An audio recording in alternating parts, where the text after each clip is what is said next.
হাসির রাজা, জ্ঞানের রাজা, রসিক রাজা গোপাল ভাঁড়।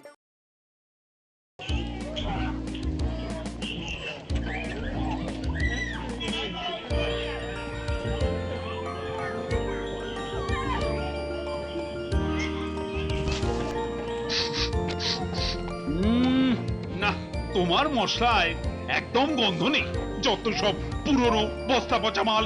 অত সহজ নয়, এ এক্কেবারে সপ্তগ্রামের মশলা, এক্কেবারে খাঁটি মাল। দাও তাহলে ওই কেজি 10 গরম মশলা বস্তায় ভরে। কিন্তু নগদ কত লাগবে? 356 টাকা 42 পয়সা। বলো কি, এই যে দিনে দুপুরে ডাকাতি! তাও তো কমিয়ে বললাম, কৃষ্ণনগরের মন্ত্রী লোক পাঠালে দ্বিগুণ দামে বেচি।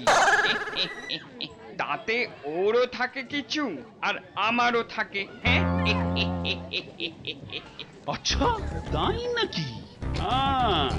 এ তো দেখি শস্যের মধ্যেই ভূত বটে।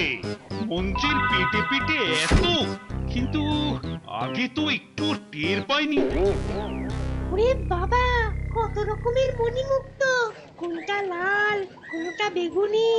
সত্যি বলছি, এমন জিনিস আগে কখনো দেখিনি। গোপাল দাদু ভাগ্যিস দিয়ে এসেছিল সঙ্গে করে, না হলে কি আর এসব কপালে ছিল? ভাই, মুক্তোর হাড়গুলো কত করে একটু বুঝে শুনে বলো, কিন্তু থাকি অনেক দূরে, সেই কৃষ্ণনগরে। আর তুমি কৃষ্ণনগরেই থাকো আর রাধানগরে, দাম কম হবে না। হ্যাঁ, এই বলে দিলাম, ডজন 950 টাকা। ও দাদু, সে যে অনেক টাকা। 900 মানে 9 পরে 0 আবার 0 আরো 50 যোগ কর। বাপরে বাপ, এত দাম! দাদু চলো তাহলে, এগুলো কিনে কাজ নেই। বাবা, বললে হবে, খরচা আছে। মহারাজের সঙ্গে বাণিজ্য করতে এসে মুক্তোর হাড় কিনবে আর ট্যাঙ্ক থেকে টাকা বার করবে না, তাই কখনো হয় নাকি? ও গোপাল দাদু, রাজা মশাই তো দিন 15 ধরে অনেক কিছু বাণিজ্য করলেন। আমাদেরও বাড়ির জন্য জিনিসপত্র কেনাকাটা সব শেষ। এবার চলো না, বাড়ি ফিরে যাই।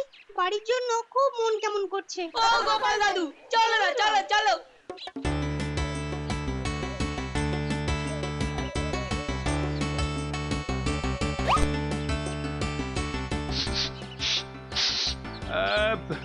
এ গন্ধ আর কতক্ষণ থাকবে? না, এক্ষুনি মিলিয়ে যাবে বলে মনে হচ্ছে। এ একেবারে 1 নম্বরের আতর, খোদ পারস্য দেশের। বটে, তা এমন 5 মেশালি হাবি যাবি আতর মাখেটা কে শুনি? ইস, কি বিশ্রী!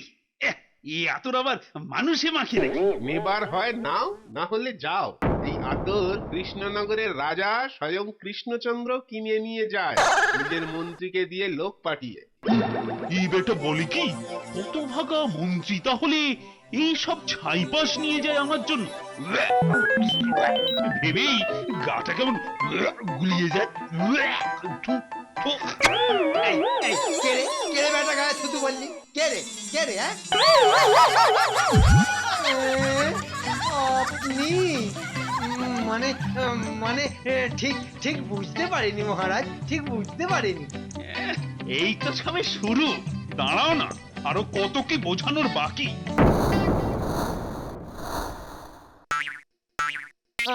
আমি বরং বাকিদের খবর নিয়ে আসি।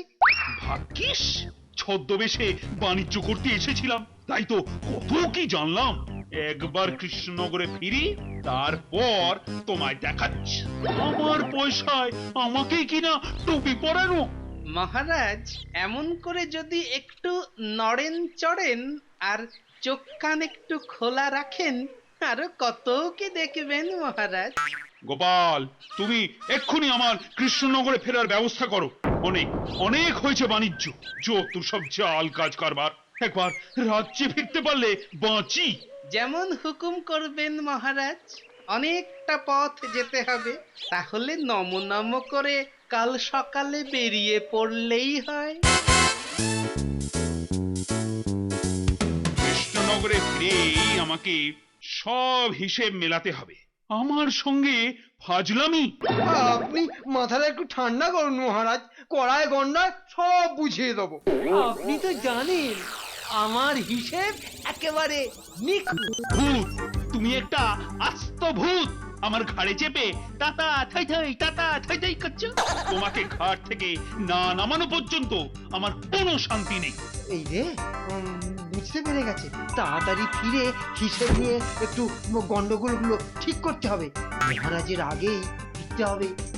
মহারাজ, আমি বলি কি, ভালো হয় সবাই একসঙ্গে না গিয়ে যদি দুটো দল বাঁধি। একটায় আমার সঙ্গে যাবে সভাকবি, রাজপণ্ডিত, সেনাপতি, জ্যোতিষী, আর অন্যটায় গোপাল পথ দেখিয়ে নিয়ে যাবে আপনাকে, বিজ্ঞানীকে, আর বাদবাকিদের। গোপাল রাজি তো? কাজের বেলায় কাজী, একদম পুরোপুরি রাজি। মতলবটা বোধহয় বুঝতে পেরেছি।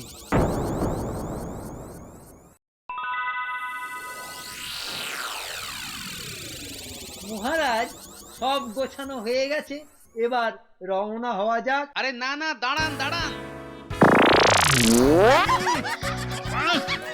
কাপড়ে চুপড়ে হইতে নিত আবার। কিরকম একটা গন্ধ যেন নাকে আসছে। মহারাজ, ভয় নেই ভয় নেই, এখন হয়নি কিছু, তবে হতে পারে, অনেক কিছুই হতে পারে। ই আবার কেমন ব্যাঁকাটারা কথা, হ্যাঁ? না আছে মুন্ডু, না আছে মাথা। আপনি কি সবই ভুলে গেছেন মহামন্ত্রী? আরেকটু এগোলেই পথে পড়বে চৌরকান্তার, যেখানে চোরেদের উপদ্রব। ওরে বাবা, তাই নাকি?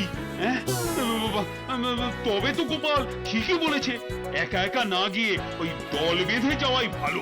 আমি বলি কি, আমাদের আমাদের এখন একসঙ্গেই যাওয়াই ভালো। চুরি করা মহাপাপ, চোর কি জানে এ কথা? ওরা কি ভয়ঙ্কর, বাপরে বাপ। আহ, থামবে তোমরা? আমি কি গোপালের মতো ভয়ে ভীত? হ্যাঁ, কার কত তেজ এবার বোঝা যাবে। ওসব চোর ঠাচরের ভয় থাকলে কি আর মন্ত্রী হওয়া যায়? হ্যাঁ? আমার দলের সবাই চলো আমার সঙ্গে, কুছ পরোয়ানে, চলো।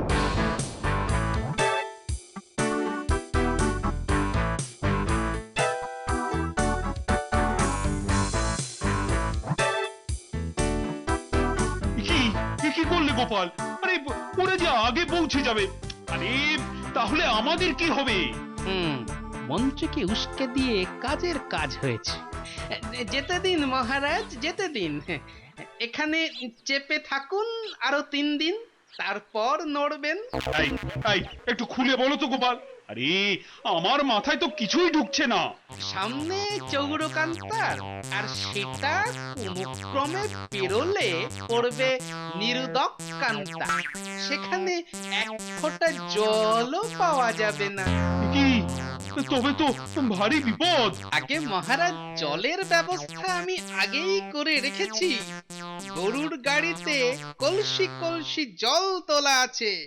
সত্যি গোপাল, হ্যাঁ, তোমার পেটে পেটে এত বুদ্ধি।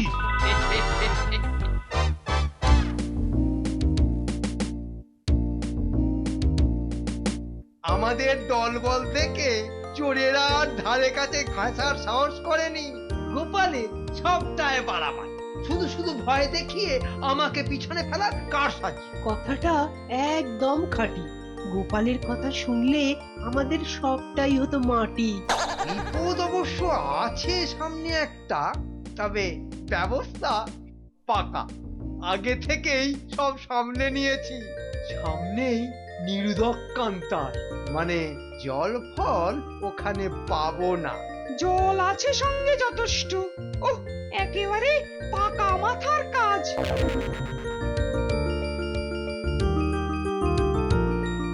এভাবে তো আর চলে না।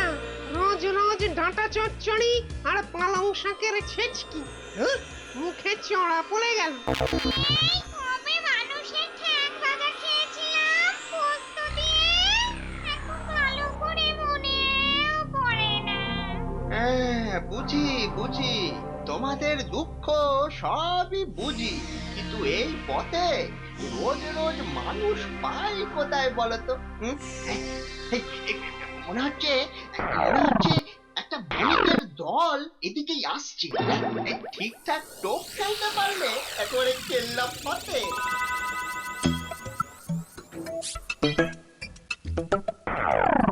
ওদের জলগুলো যদি খরচ করিয়ে দিতে পারি তবে নিরুদক কান্তারে পৌঁছে ওরা আর জল পাবে না, জলের কষ্টে ছটফট করে মরবে। আর সেই সুযোগে আমরা ওদের তাড়িয়ে তাড়িয়ে খাবো।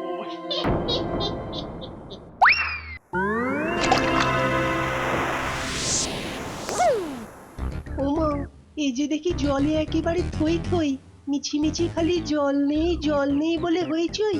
আরে, তাই তো, এত জল কোথা থেকে এলো? হ্যাঁ, আমরা ভাবলাম জল নেই। কে বললো গো জল নাই?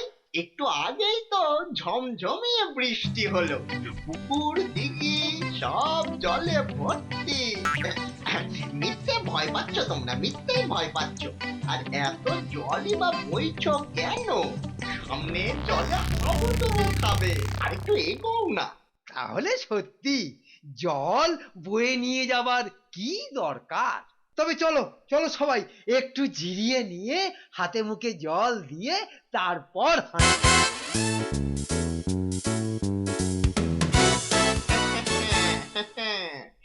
এসো বাচ্চা, পথে এসো, আগে আগে দেখো না কি হয়।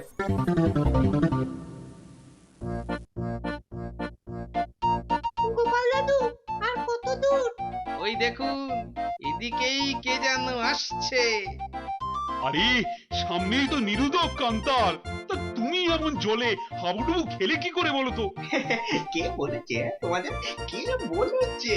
সব সব মিথ্যে কথা। আমি নিজে ডাহা ভিজে এলাম 8 ঘন্টা আগে। এসব জল টল না বয়ে বরং হাত পা ছড়িয়ে এগিয়ে যান যতটা পারেন। তুমি তুমি সত্যি কি ভালো। আজকাল আর কে আছে বলো যে এমন বিনা পয়সায় কাজের কথা বলে না চাইতেই। যাবে, এবার তুমি যাও, হ্যাঁ? আমাদের কথা আমরাই ভাবি, কেমন? যে দেখি গোপাল, ওটা তো মোক্ষম যন্তর। বেটাকে ফাঁদে ফেলা শক্ত আছে। দেখো, আমি আর কি বলি বলো তো, তোমাদের যেমন মর্জি। গোপাল, এ আবার তোমার কি যুক্তি? বড্ড বাড়াবাড়ি হয়ে যাচ্ছে না তো? মহারাজ, আপনি তাহলে ওই লোকটাকে বিশ্বাস করলেন? ওটা তো একটা ভাওতা। বলো কি? আপনি তো জানেন মহারাজ, আমি মিথ্যে বলি না। ওই লোকটার চোখগুলো দেখলেন কেমন লাল? বলল 8 ঘন্টা আগে ভিজেছে, অথচ এখনো জল ঝরছে। এটা কি করে হয়? ওর হাব ভাবটাও যেন কেমন কেমন, ওর হাব ভাবটাও যেন কেমন কেমন। শুধু কি তাই, কোথাও বৃষ্টি হলে দূর থেকে ঠান্ডা হাওয়া ভেসে আসে মহারাজ। কই, এখানে তো কোথাও কিচ্ছু নেই। আকাশে কালো মেঘ করে, বিদ্যুতের চমক দেখা যায় 10 মাইল দূর থেকে। একদম ঠিক কথা, বিজ্ঞানও তাই বলে। গোপাল, খুব জোর কেটে গেছে ফাঁড়া। বাবা, তোমার বুদ্ধির কোনো তুলনা নেই। কিন্তু মন্ত্রীরা যদি এই ফাঁদে পা দেয়? আমিও তো সেই ভয়টাই পাচ্ছি মহারাজ। হাতে সময় খুব কম, চলুন তাড়াতাড়ি তাড়াতাড়ি চলুন। হায় হায় হায় হায়, যা ভয় পেয়েছিলাম সেটাই সত্যি হলো। এখানে জল কোথায়? সামনে আবার অমনুষ্য কান্তারে ভূতেদের ভয়। গোপালের কথা না শুনলে এমনই হয়। থামুন তো মশাই, একে জল নেই, ভূতের ভয়, তার উপর খালি গোপাল কই গোপাল কই। মাগু মাগু মা, আমি যে আর পারছি না, আর এগোবার শক্তি নাই এক ফোঁটাও। আজ রাতটা এখানেই কাটাই, কাল একবার চেষ্টা করে দেখবো ভোরে। ও সেনাপতি, সেনাপতি, আজ রাতে জোর পাহারা দিতে হবে। আমাদের দুর্বল দেখলে ভূতেরা আবার ছিঁড়ে খাবে। আর কি সেই শক্তি আছে তবু দেখি যতটা পারা যায়।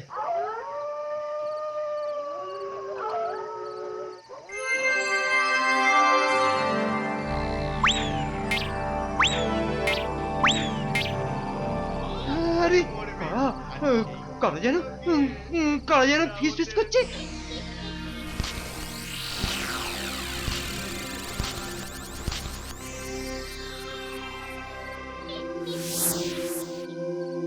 ওরে বেটারা মরেনি এখনো। ওরে বাবা, চল চল ওটা কি? হ্যাঁ, ওটা কি? ওটা কি? ওরে বাবা রে, ওরে বাবা রে, ওরে বাবা রে, ও ভগবান রক্ষে করো। কে বাঁচাবে আমাদের? ওরে বাবা রে। ও কোনো ক্রমে আপদগুলোকে আজ ঠেকিয়েছি, কিন্তু কাল কাল আর কোনো উপায় নেই।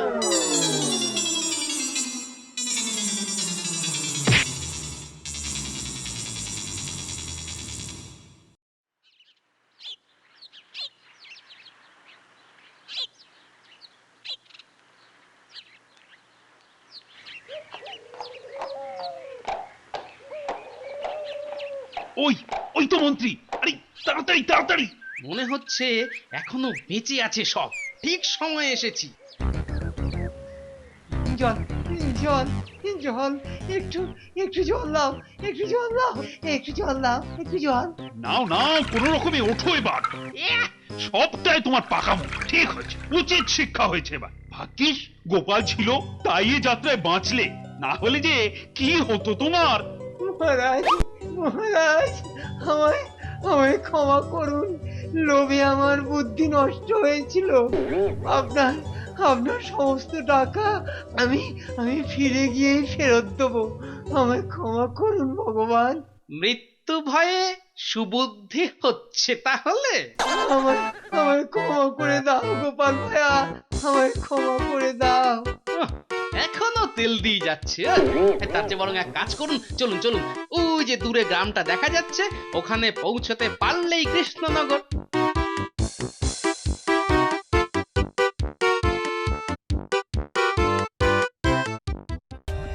For more updates, subscribe to our channel, click the show links and enjoy watching the videos.